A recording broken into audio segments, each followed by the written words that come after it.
अस्सलामुअलैकुम। आज class 9 chapter 5 exercise 5.3 question 11 के साथ हाजिर हुई हैं। क्वेश्चन 11 है x plus 1 whole square plus 3 into x plus 1 plus 2। इस क्वेश्चन को हम दो मेथड से सॉल्व कर सकते हैं। एक मेथड हम सब्स्टिट्यूशन मेथड अप्लाई करते हैं, x प्लस 1 को हम लेट करते हैं y के बराबर, और दूसरी मेथड हम यहाँ पे x प्लस 1 पे एक फार्मूला अप्लाई करते हैं a plus b whole square, और यहाँ पे 3 को मल्टीप्लाई कर देते हैं। आफ्टर सिंप्लीफिकेशन हम फैक्टराइजेशन ऑफ ट्राइनोमियल टाइप 2 इस पर हम अप्लाई करते हैं। पहले हम इसको लेट के ज़रिए से सॉल्व करते हैं। लेट के ज़रिए से ये क्वेश्चन इजीली सॉल्व हो पाएगा।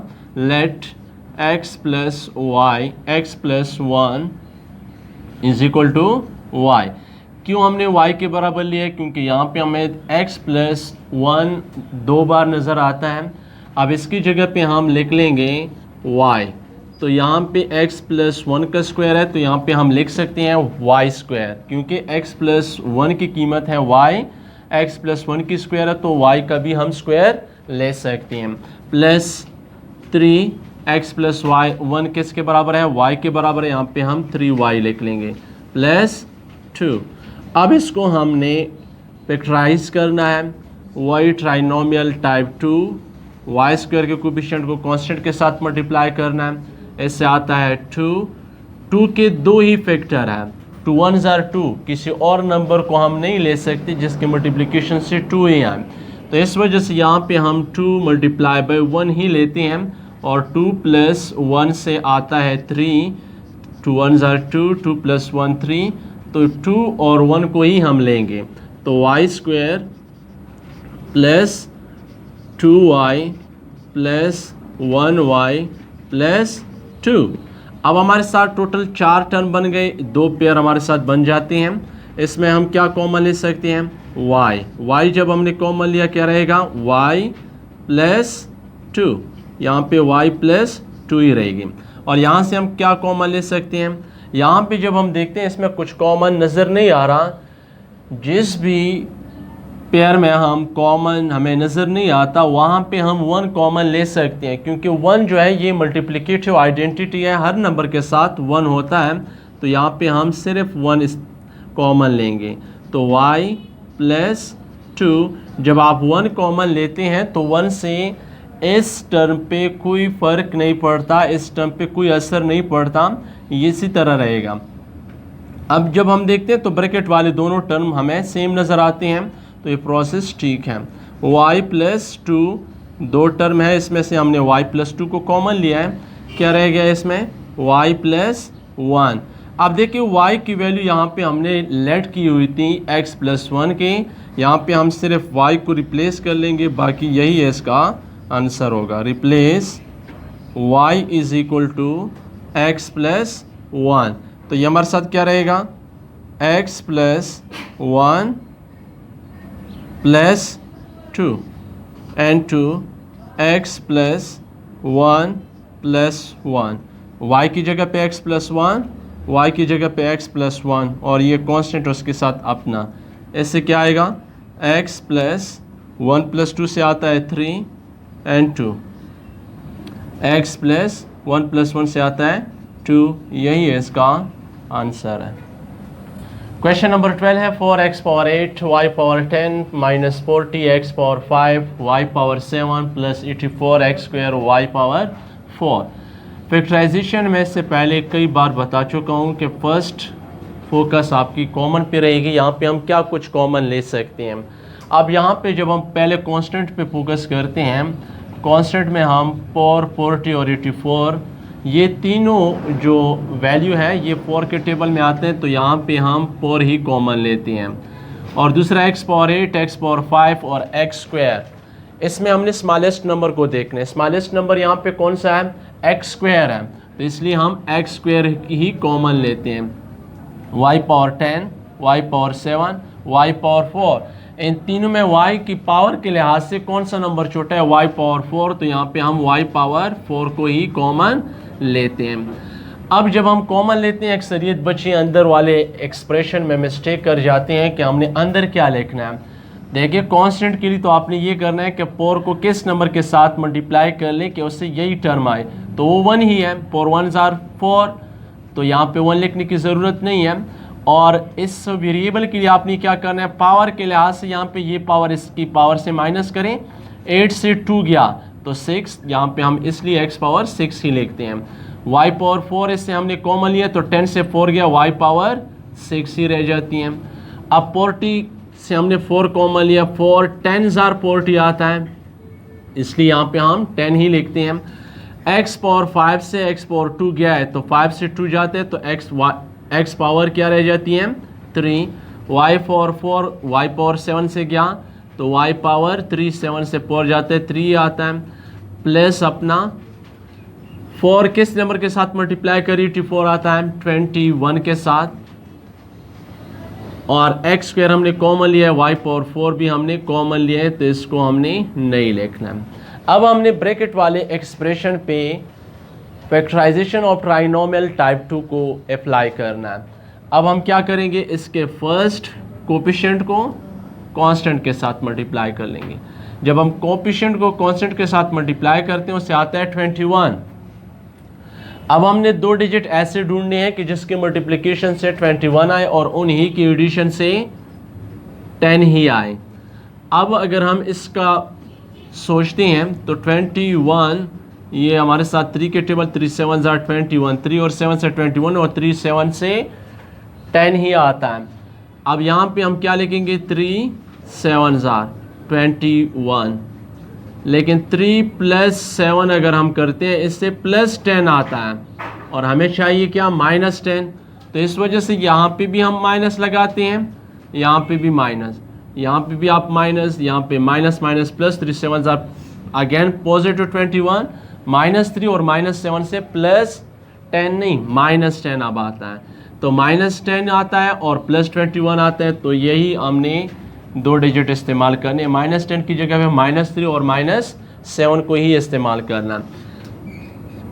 4x² y पावर 4 इसी तरह लिख लेंगे, x पावर 6 y पावर 6, इसकी जगह पे क्या लिखेंगे, -3 -7, तो -3 x³ y³ -7 x³ y³ +21।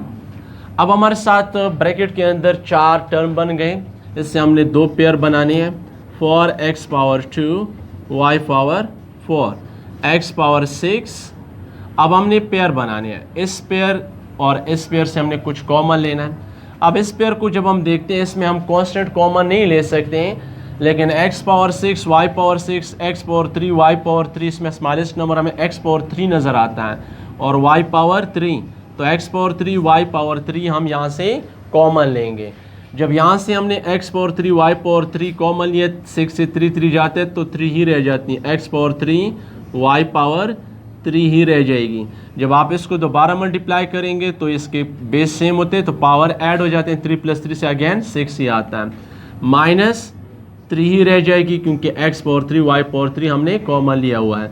Second pair में से पहले भी बता चुका हूँ कि जब भी माइनस आता है आपने माइनस को मस्ट कॉमन लेना है, तो -1 कॉमन हुआ, दूसरा 7 और 21 दोनों 7 के टेबल में आते हैं, तो यहाँ पे हम 7 भी कॉमन ले लेते हैं। अब यहाँ पे हमने सिर्फ 7 को कॉमन लिया है, जब 7 कॉमन लिया, 7 1 7 x³ y³ अपना ही रहेगा, साइन चेंज हो जाएगी क्योंकि हमने नेगेटिव साइन कॉमन लिया हुआ है, 7 3 21।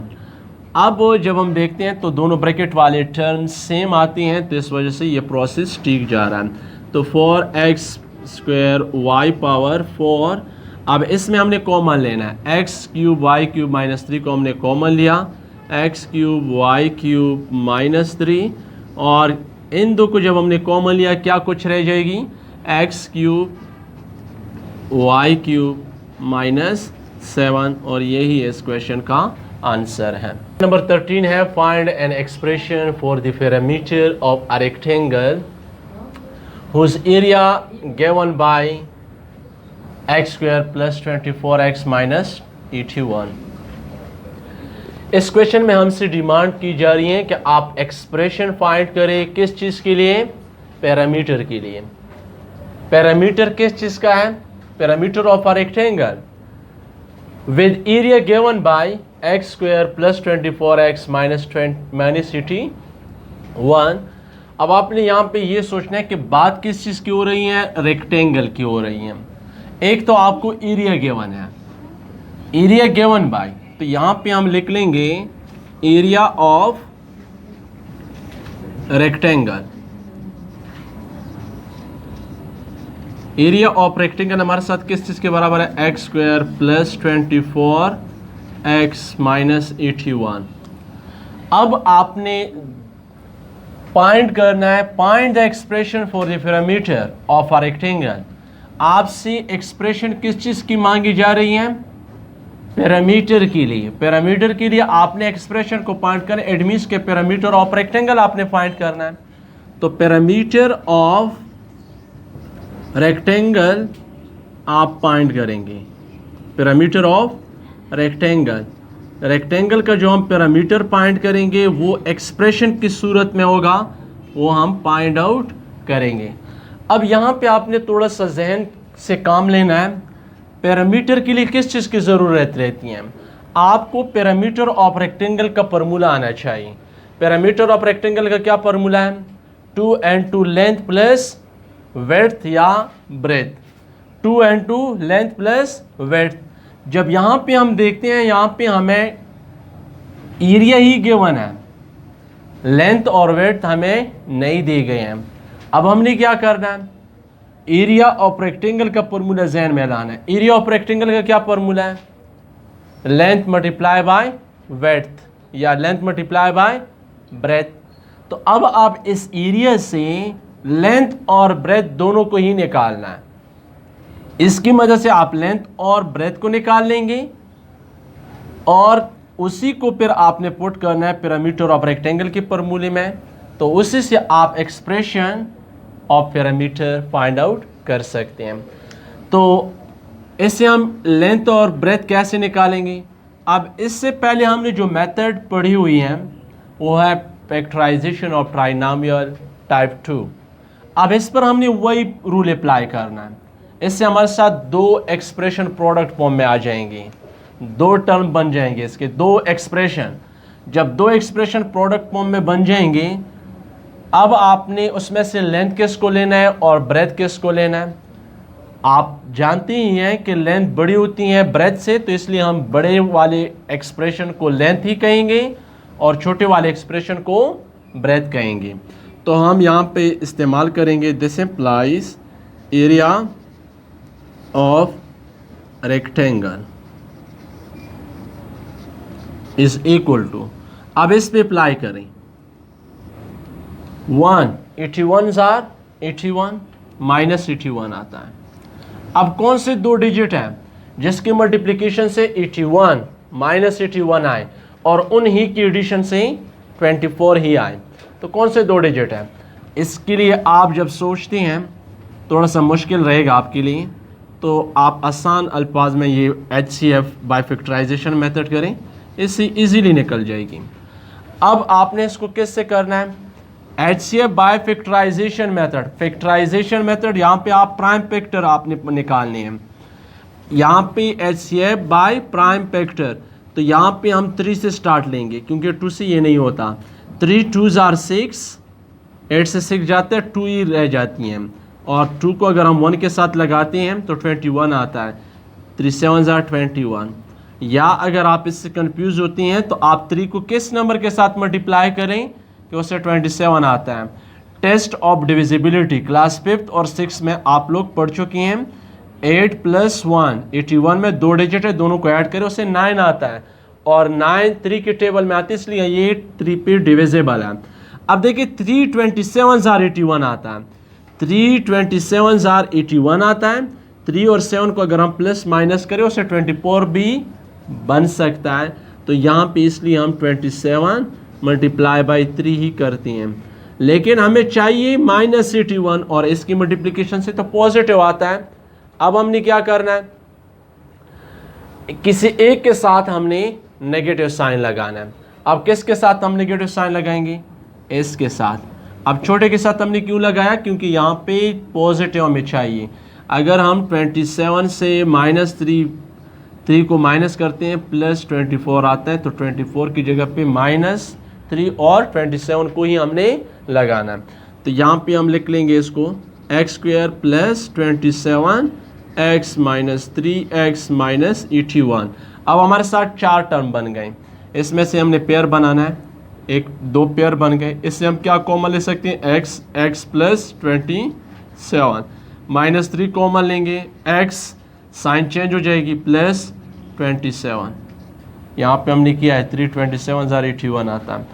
x + 27 दोनों सेम है, तो इस वजह से हम इसको कहेंगे कि x + 27 ये हमने कॉमन लिया, क्या रह जाएगी x - 3। अब ये हमारे साथ 2 एक्सप्रेशन प्रोडक्ट फॉर्म में आ गई एरिया से। अब हमने इसमें से एक को लेंथ नाम देना है और दूसरे को ब्रेथ।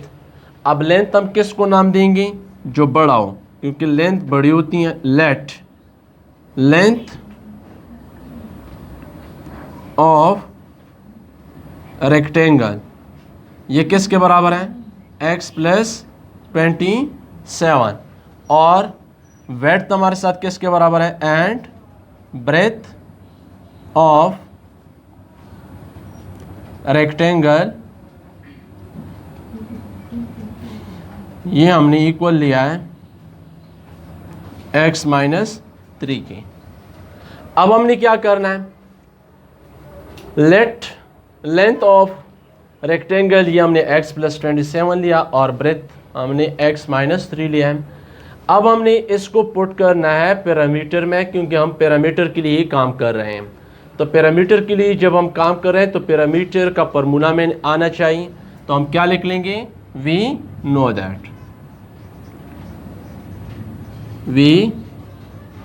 दैट क्या, parameter of rectangle is equal to किसके बराबर है, 2 length plus breadth. L stand for length and B stand for breadth. अब हमने लेंथ की जगह पे L और ब्रेथ की जगह पे L लेंथ और B ब्रेथ, तो लेंथ की जगह पे x + 27 और ब्रेथ की जगह पे हमने x - 3 को पुट करना है। तो ये किसके बराबर होगा, 2 लेंथ किसके बराबर है, x + 27, तो x + 27 प्लस ब्रेथ किसके बराबर है, x - 3। अब ये ब्रैकेट के अंदर सिंप्लीफिकेशन करें, 2x + x से क्या आता है, 2x, 27 - 3 से क्या आता है, +24। अब ये 2 को अंदर मल्टीप्लाई करें, इससे क्या आता है, 2 2 = 4x + 2 24 = 48। यही हमारे साथ पैरामीटर के लिए एक्सप्रेशन है और यही हम कह सकते हैं कि ये इसका आंसर है। डियर स्टूडेंट, ये थी हमारी आज की लेक्चर। नेक्स्ट लेक्चर तक हमें दीजिए इजाज़त। अल्लाह ने के बाद।